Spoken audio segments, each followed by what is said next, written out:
हाय दोस्तों। थोड़ा सा अगर वापस पटाखों वगैरह का आवाज़ आया तो मुझे माफ़ कर देना दोस्तों।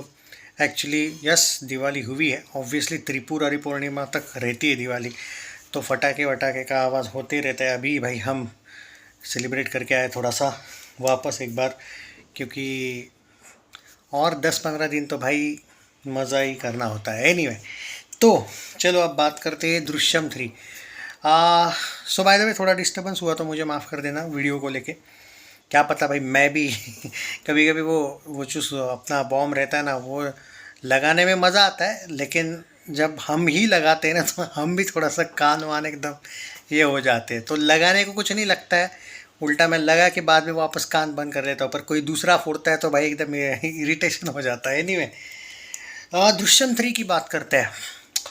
अब देखो, ऐसा इसी वजह से होता है कि यूट्यूबर्स पे बेवजह का नाम आ जाता है बाद में कि अरे आपने तो इसका खबर दी थी, वो तो गलत निकली। वो तो अच्छा हुआ कि बहुत जल्दी क्लियर हो गया कि परेश रावल ने अभी एक इंटरव्यू दिया है जहाँ पे कहा है कि हाँ, दृश्यम 3 के लिए मुझे अप्रोच किया गया था। नहीं, कल जाके तुम ये बोलोगे अरे भाई दिग्विजय तुमने तो गलत न्यूज़ दी थी, वो तो है ही नहीं परेश रावल। तो ये उसका भी वीडियो है, क्लियरली बता रहा हूँ कि दृश्यम 3 में दोस्तों परेश रावल नहीं है। ऑफिशियल इंटरव्यू आया है उनका जहाँ पे उन्होंने ये कहा है, यस दृश्यम 3 की टीम मेरे पास आई थी, उन्होंने मुझसे अप्रोच किया था। ये रोल मैंने पढ़ा, पूरी की पूरी स्क्रिप्ट मेरे पास है, पढ़ी है मैंने। आउटस्टैंडिंग मास्टरपीस स्क्रिप्ट है, बहुत ज़बरदस्त ये फिल्म होने वाली है, ये भी मैं एग्री करता हूँ। पर मैंने बहुत सोचने के बाद ये डिसाइड किया है कि वो रोल मेरे लिए नहीं है। और मैंने उनको कहा कि किसी और के साथ आप ये रोल का ये काम दीजिएगा। मुझे पर्टिकुलरली मैं कंफर्टेबल नहीं लग रहा हूँ। मुझे जो एक्सपेक्टेशन थी इस रोल से कुछ अलग थी जब मुझे अप्रोच किया गया था। एक बड़े, मुझे ये लगता है पर्टिकुलरली कि हो सकता है बड़ा रोल हो, लेकिन इम्पैक्टफुल ना हो, क्योंकि परेश रावल की जब भी कोई फिल्में आती है इम्पैक्टफुल रोल्स के लिए वो जाने जाते हैं। तो मे बी यही one of the big reason होगा। बहुत सी चीज़ें तो वो नहीं बताएंगे, नो डाउट एट ऑल। पर दृश्यम 3 को लेके दोस्तों ये ऑफिशियल न्यूज़ दे रहा हूँ मैं आपको कि दिसंबर में अजय देवगन करने वाले हैं दृश्यम 3 पे वर्क। दृश्यम 3 दिसंबर में शुरू हो जाएगी। एंड डेट अभी तक मतलब कंफर्मेशन नहीं आया है। इनफैक्ट मैंने तो ये सुना है कि किंग मूवी जो है वो पहले आने वाली थोड़ा अब। और दृश्यम 3 के लिए शायद 2 अक्टूबर अभी भी खुली हो चुकी है, अकेली फिल्म आ रही है। ऑब्वियसली कोई ना कोई क्लैश कर लेगा, वो बात अलग है। बट बोला जा रहा है कि किंग के मेकर्स थोड़ा पहले रिलीज़ करना चाहते हैं फिल्म को। और शायद दृश्यम 3 अपने ही टाइम पे आए, 2 अक्टूबर जो बोला गया था। क्योंकि अभी भी सोशल मीडिया के अकॉर्डिंग और बड़े बड़े यूट्यूब क्रिटिक्स के अकॉर्डिंग दृश्यम 3 का रिलीज़ डेट अभी तक ऑफिशियली तो चेंज नहीं हुआ है। तो ये न्यूज़ है। बहुत लोग यहाँ पे, मैं आपको क्लियर कर दूं कि अक्षय खन्ना जी का रोल है, यानी बहुत से लोग पूछ रहे हैं भाई। देयर आर, हाँ, देर आर 2 अपडेट्स ऑफ ये कि तब्बू का जो रोल है वो बड़ा होने वाला है इस फिल्म में। मतलब अजय के इक्वल स्क्रीन प्रेजेंस उनको मिलने वाला है according to sources. Drishyam 3 is will not have, हाँ मतलब उसके सेम स्टोरी नहीं होगी, ये फुल कॉपी नहीं है, ये पूरी डिफरेंट स्टोरी बनने वाली है विथ न्यू सब्जेक्ट। मतलब सब्जेक्ट नहीं, एंडिंग इसकी डिफरेंट होने वाली बोला जा रहा है। और सबसे इम्पोर्टेंट बात जो लोग बोल रहे हैं अक्षय खन्ना का रोल है, यानी भाई there is suspense, there is doubtful. अभी तक बातें हुई नहीं है कि अक्षय खन्ना उसमें है या नहीं। क्वेश्चन मार्क है उनका रोल, वो है या नहीं अभी तक बोला ही नहीं गया है। तो जो अभी की स्टार कास्ट है दृश्यम 3 की, वो वही है जो पुरानी थी, जो पार्ट 1 में थी जनरली।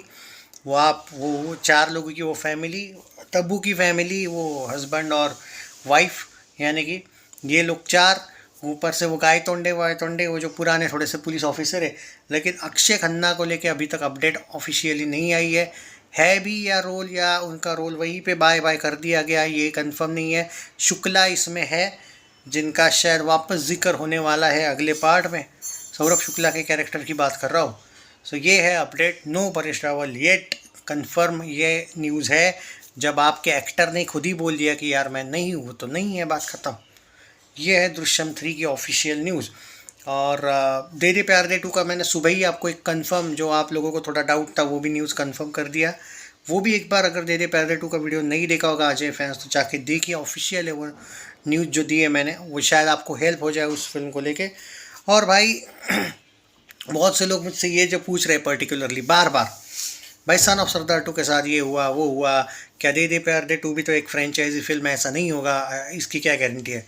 सबसे पहली और आखिरी बात हमेशा याद रखना दोस्तों, जब सन ऑफ सरदार 2 आई ना, पता नहीं क्यों जब इसका शूटिंग वूटिंग हुआ ऐसा लग रहा है अजय देवगन बहुत जल्दी में थे, जल्दबाजी में थे। ना ही पार्ट 1 का पार्ट 2 से लेना देना था, ना ही सोनाक्षी वगैरह कुछ भी नहीं थे उसमें, ना संजय दत्त, बस बनानी थी भाई सन ऑफ सरदार 2। पता नहीं इनके मन में लालच था क्या कि चाहे फ्रेंचाइजी फैक्टर चल जाएगा, तो नहीं चला। और वो फर्स्ट फेलियर था एज क्योंकि अजय देवगन कभी भी सीक्वल में फ्लॉप नहीं देते भाई। हो गया वो एक बार, और वो एक आई ओपनर था। मुझे लगता है कि भगवान ने भी उनको हेल्प की, भले ही फ्लॉप, लेकिन हो सकता है कि उससे उनको एक शायद एक अंदाज़ा आया होगा कि नहीं, कभी कभी ऑडियंस की भी बात सुननी चाहिए। क्योंकि मैं अजय के फैंस को देखता था, बार बार कमेंट में लिखते थे भाई सन ऑफ सरदार 2 नहीं बनाओ, वही बेटर है अगर संजय दत्त नहीं है तो। इम्पैक्टफुल वो रोल था उनका, और वो जुगलबंदी लोगों को पसंद आ गई थी। और कुछ लोगों का तो ये भी कहना था जो सन ऑफ सरदार 1 ही भाई हो गया, वो एक बार वो जब तक जान से क्लैश था इसलिए किया था सपोर्ट, लेकिन वो एक ठीक ठाक सी फिल्म नहीं थी, बहुत बढ़िया भी नहीं थी, ठीक ठाक थी कि उसका सीक्वल तो कम से कम ना ही लाओ, वहाँ पे बात अलग थी। तो कभी कभी मुझे यही लगता ना, वो जो पराग देसाई अजय देवगन का मैनेजर, वही नाम है ना उसका शायद, भाई वो पब्लिक की बात ही नहीं सुनता, इसलिए अजय देवगन की पीआर टीम को लेके गड़बड़ हो जाती है। क्योंकि पीआर टीम को तो ये कंफर्म पता होना चाहिए कि भाई आपके फैंस क्या चाहते हैं मोस्टली, और पीआर टीम वही उसी अकॉर्डिंग जाती है। अच्छा किया कि दे दे प्यार दे 2, दृश्यम, रेंजर, और जो लोग यहाँ पे, मैं दे दे प्यार दे 2 को पर्टिकुलरली बोलूँ एक बात, दे दे प्यार दे 2 अच्छे लेवल पे बनी है भाई।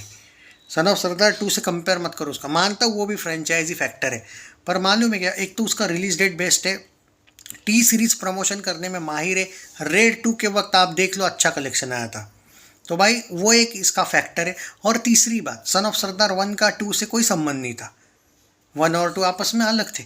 दे दे प्यार दे वहीं पे ख़त्म हुई जहाँ पे 1, वहाँ से 2 शुरू हो रही है। तो मुझे नहीं समझ में आ रहा है कि आप इतना ज़्यादा क्यों उस पर रिएक्ट कर रहे हो कि दे दे प्यार दे 2 चलेगी या नहीं, आपको डाउट क्यों है, मुझे नहीं पता। ट्रेलर तो लोगों को क्लिक हो गया, बहुत से लोगों को ट्रेलर पसंद आया, मुझे पता है कुछ लोगों को नहीं भी आया होगा, पर मोस्ट ऑफ द ऑडियंस अगर पॉजिटिव है तो जनता जनार्दन ने भाई, यूट्यूबर्स थोड़ी जनार्दन है। तो देखते हैं भाई क्या होगा क्या नहीं। बाकी दृश्यम 3 नो परेश रावल और अपडेट्स देता रहता है वो भाई, मैं ऐसा नहीं है कि अब, लेकिन क्या है कि जब कोई फिल्में आती है ना, उनके कलेक्शन वलेक्शन में बंदा बिजी होता है, तो मुझे माफ़ कर दीजिए अगर कभी किसी एक्टर के फ़ैन वगैरह को लगा कि यार मैं इग्नोर कर रहा हूँ किसी एक्टर को, ऐसा होगा नहीं जनरली, पर हो जाता है भाई कभी कभी, कुछ फिल्मों की अपडेट्स ही नहीं आती है कुछ एक्टर्स के। तो जैसे अपडेट्स आएगी वैसे ही दूंगा, बेवजह का आपका और मेरा टाइम वेस्ट करके क्या फ़ायदा है। जय हिंद दोस्तों। क्या लगता है दृश्यम 3 अच्छा करेगी या नहीं, कलेक्शन क्या लगता है आपको, क्या हो सकता है दृश्यम 3 का बताइए वर्ल्ड वाइड, मतलब अपना अपना प्रेडिक्शन दो यार। Take care.